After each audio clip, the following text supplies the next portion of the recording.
G'day, my name is Sam Marwood. I'm on the board of the Organic and Regenerative Investment Cooperative and also the Managing Director of Cultivate Farms.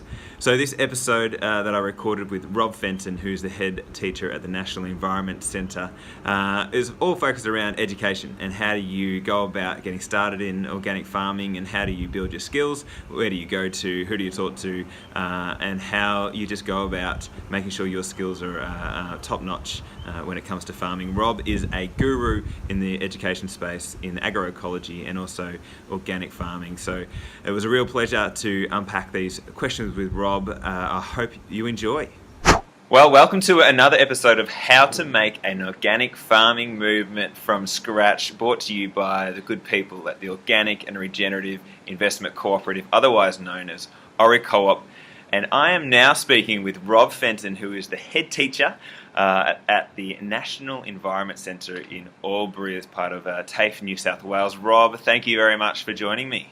No worries, Sam. Good to see you. You too, mate. And you were one of the first people I spoke to when I started out on my crazy adventure with Cultivate Farms, and you've joined me as well with this crazy adventure with ORICOOP as well on the board. So it's I well remember that first conversation. Yeah.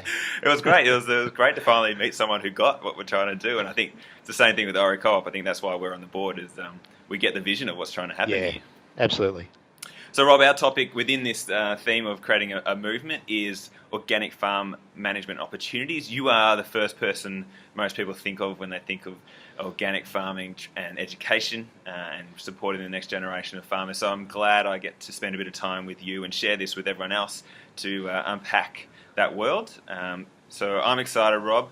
I'm sure people watching are going to love this. So let's kick it off. What is your passion, mate? What gets you up in the morning? Oh, well, obviously organic farming, Sam, but there's a reason behind that. We think about natural systems and we think about how many kilometres of rainforest there are in the world or how many areas of desert, but the biggest biome in the world by far these days is farmland. The ecosystems that come out of farmland are the thing that supports the whole world. And unless we get that balance right around how we farm, then our future doesn't look too bright. You know, the whole world relies on those biomes creating ecosystem services to support everything else. Farmland is the biggest one of the lot, and it's got to pull its weight when creating those ecosystem services, and the pathway we're travelling is problematic with that at the moment. Organic farming and agroecology is a pathway to a different way of doing it and allowing that farmland to provide its whole role in the landscape, not just producing food. I love that concept, because most of the time it's sort of the environment versus humans / productivity. But the more we can bring it together, I think we have to bring it together. Unless farmland, like I said, it's the biggest biome, and unless we get it right, there's not enough. The rest of the landscape on the earth is not big enough to do it.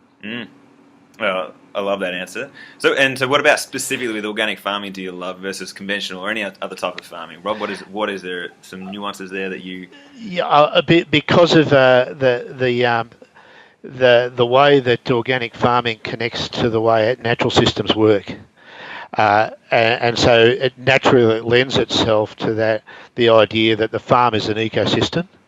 And there's a whole range of outputs and inputs from that ecosystem, not only what we sell at Coles. And organics does that pretty well most of the time. Love it. So, Rob, touching on our theme, we may as well go straight to the big question right away. Got some thoughts on how we create this social movement around organic farming with what we're doing with ORICOOP? Yeah, look, well, first off, organic farming's been going for a long time. And it continues, and I've watched over the 40 years or so I've been involved with it, that it's continually renewing as new people come on board, new energy. So organic farming, it's its greatest strength and its greatest weakness at the same time. We're always reinventing ourselves. That's great because we're growing and finding new paths. The dangerous side of that, or the weakness with that, is that the only way this is actually going to happen, building a new movement, is it's not about farmers, it's about the people that eat the food. Farmers can't make a living unless they've got customers.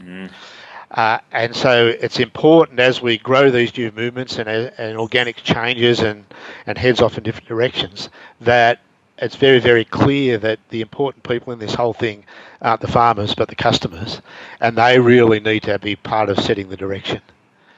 And that is greatest danger. If we're building a new direction for organic farming and agroecology, then unless we take that direction from our customers, we've got a bit of problem in front of us. That's a really great perspective. I remember growing up on the dairy farm in Central Victoria, and I'd watch the milk tanker come in and out, and I always wondered who the customers were. I always wondered who were the people who bought it, and for some reason in farming, that's common. Most people farmers don't see their customers. Yep, that's right. And at the moment the organic market's growing brilliantly, and which is wonderful. Which basically means there's more customers out there, but those customers have got to be really, really clear on what organics is. And as organics changes and renews and takes directions, it's got to be very, very clear that everyone's got to be involved in that path, not just a few or not just farmers. I love it. And I guess coming back to ORICOP, I guess that's the driver behind this being a cooperative, is that we want everyone involved in farming. Absolutely, and that's the greatest thing about ORICOP, Sam, is that it involves everyone on board rather than just a small group of farmers or something like that. It's brilliant. Love it. Yeah. All right, Rob, I want to get stuck into the organic farming education world. And this question here sort of ties into my passion around getting young people on farms. From your experience, who are the type of people who want to become farmers, and specifically organic farmers? Yeah, we have a very, very typical demographic of students that join us in our organic farming course, and they are young people between the ages of about maybe 24, 25 and maybe 38, 40, something like that have very, very often had some other career, very likely in the city. Yep. But understand the imperative for change around our food production systems and want to be involved in that and feel like they're part of that and want to give back to the world in that pathway. So those people are passionate, intelligent, wonderful, wonderful people. And agriculture is so lucky, organic farming in particular, is so lucky to have a group of people like that want to be involved. That's really interesting. So they've gone off, they've done something else. Maybe, did they originally have a passion for farming? Maybe when they were growing up, or is it a whole brand new? Yep. Okay. Well, look, probably or something along the way has triggered them, but they know that there's that's where their passion lies. But as you know as well, as because of our land tenure system in Australia, there's a huge blocker for someone becoming a farmer. lots of money, is that it, Rob? Yeah. Well, at the moment, for the last 250 years anyway, individuals have owned pieces of land. For the 60,000 years before that, it wasn't like that. But at the moment, the way land tenure is, unless you own it, it's very, very difficult to somehow take control of it or get engaged in it. Absolutely. Yeah.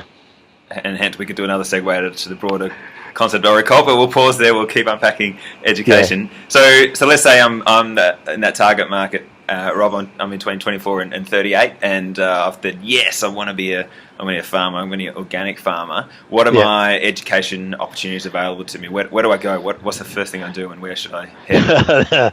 Yeah, everyone's a bit different with that, I reckon, Sam. And I think the best thing to do is find out what farming's like first.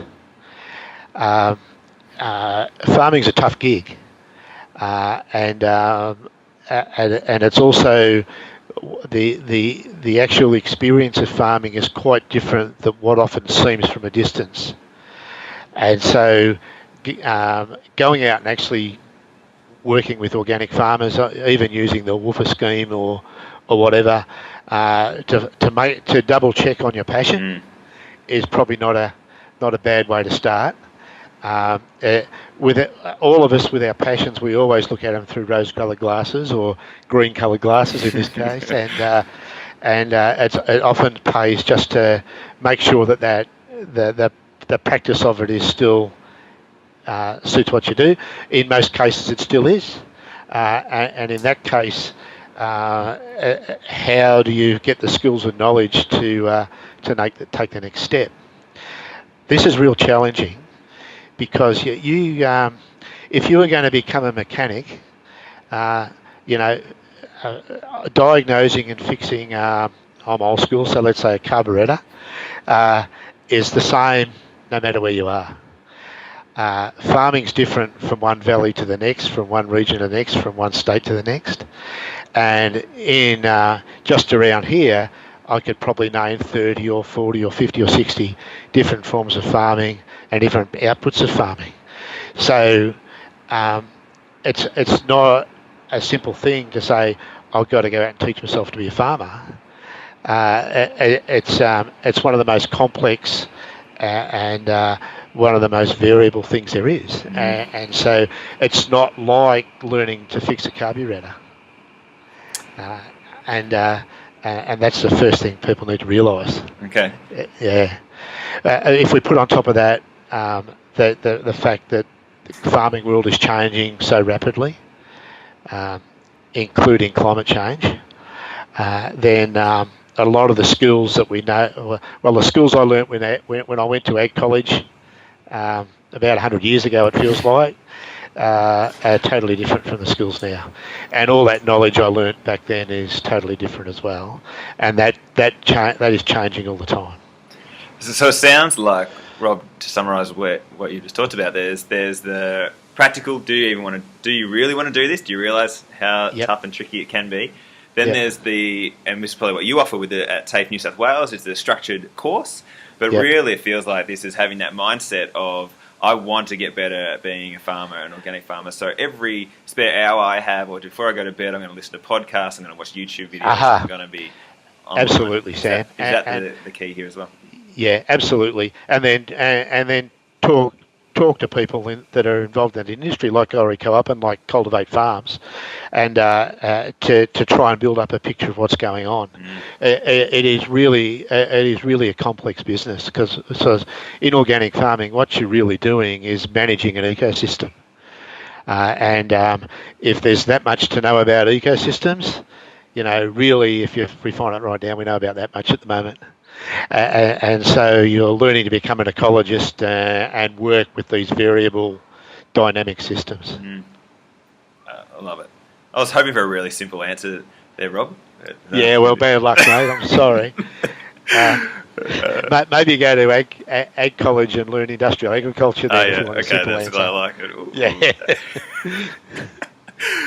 So, talking about aspiring farmers and relating this back to ORICOOP, how do you see those two worlds coming together? How's ORICOOP helping the next generation? Well, that's the thing about ORICOOP and a number of others as well, I suppose, is that we've got these wonderful, passionate people that have got the potential to be awesome farmers and to be adaptable and think about things in a different way, and yet they live in a different world than the people that own the land. And ORICOOP and Cultivate Farms and wonderful organisations like that are really there to try and help those two worlds collide. Because if you're a passionate farmer in the middle of the city, and I see it with my students all the time, you've got no idea where to start. How do you go about getting a farm? So really it's about creating those networks and talking to people. And the first step in all that, the first step in this is enabling those people that don't have connections in the industry to create those connections and go out and find something. Otherwise, it's not going to happen at all. Yeah, brilliant answer. I was going to say a similar thing, Rob. I reckon it's about connecting like-minded people, so you can save time. You don't have to be hunting and trawling around the internet. They're all in one great spot around ORICOOP, and also I love the idea that ORICOOP is solving that land acquisition problem. And enabling those good people who want to be able to lease and run the farm to get on and do it. Absolutely. That's such a wonderful thing, and that as it grows and as people start to become more comfortable with it, who knows, this may be the majority activity in the future, rather than it is at the moment with people owning farms and farming and no one else involved. That sounds good. I love it.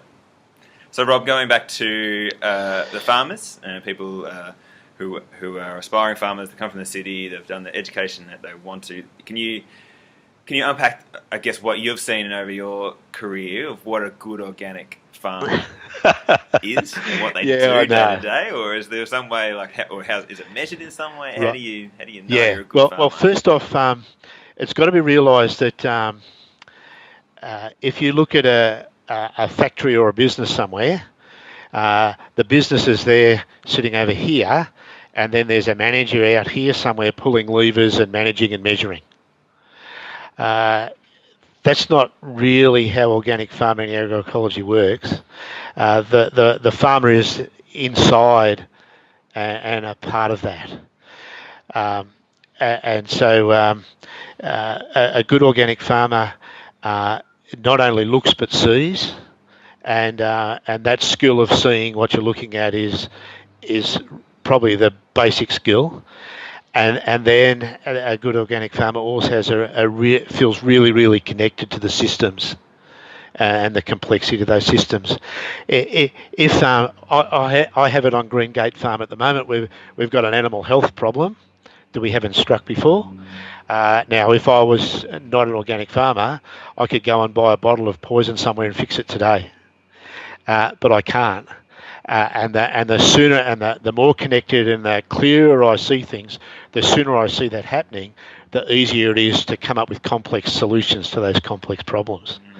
So it's that ability to feel connected and to see what you're looking at is probably the main one. So is that to make a good farmer? Or is that a learned trait, or is it innate? Are some people who just can't be or won't have the knack to do that? What's your sense on that? I think you can learn it. I think it takes a while. Most people that want to become organic farmers are connected to the environment anyway. That's why they want to do it. Yeah.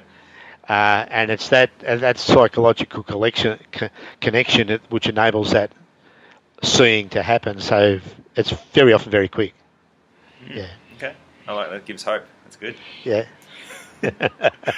Well, Rob, this has been great. I've got one more question, and I guess I want to encourage people to, after hearing this, watching this, go and Google and go do some exploring and try and connect with people. So have you got some examples of maybe some great farming operations out there that are online or doing Instagram, or any, should they go to the TAFE New South Wales website, give us a couple of specifics that we should go chase up? Wow, Sam, that's such a hard question. And the reason why it's such a hard question is that, like I said right at the start of this interview, farming's different in every valley, and there's 50 or 60 different types of farming in that valley as well. So I think it's probably wise to search far and wide. Mm-hmm. It's probably wise to search really closely, because often the really good operators aren't making so much noise about it, and so aren't necessarily that easy to find on social media. Mm-hmm. A bit like me. There's a few people from a previous way of communicating, and so it may not necessarily be on social media, but look hard and try and probably look everywhere to try and get your head around location specific stuff and what it means to be a livestock farmer compared to be a vegetable grower and all that sort of stuff. So I think it's very difficult to say go and check out Joe Blow. He's the dude, because everyone's going to be different. Okay, but I think they're still hoping that answer, Rob, to get a specific, which I think is get on Instagram and search for people in organic in your area or Facebook. Absolutely, go to the local farmers markets, do all that sort of stuff, and make contacts in the industry, and whichever way it is, and find them from there. Yeah, love it. And generally, because they're passionate just like you, they would love to meet you and talk to you. Absolutely, and that's what you find, isn't it? Everyone I reach out to, they're like, let's have a coffee, let's have a chat, and I think it's just a matter of you reaching out in the first place. So that's great. So I encourage people to reach out to ORICOOP. Make sure you get in touch and follow us on social media, and join up as a member. You can email Rob any time of the day. He's happy to answer any questions. Being on the board, I'm happy to as well. But Rob, thank you very much, mate. I appreciate your time. Appreciate all you do for the farming industry as a whole, and it's a pleasure being on the board with you. Good on you, Sam. Thanks, mate. Same to you. Speak soon. Cheers. See ya. Thanks for your attention. We hope you really enjoyed that interview. We are the Organic and Regenerative Investment Cooperative. We would love for you to sign up, become a member, follow us on all the social media accounts, connect with other like-minded people who want to see organic farming thrive across Australia. Please watch the other videos in our series as well, and share amongst your friends and family. But please do get in contact. We'd love to chat.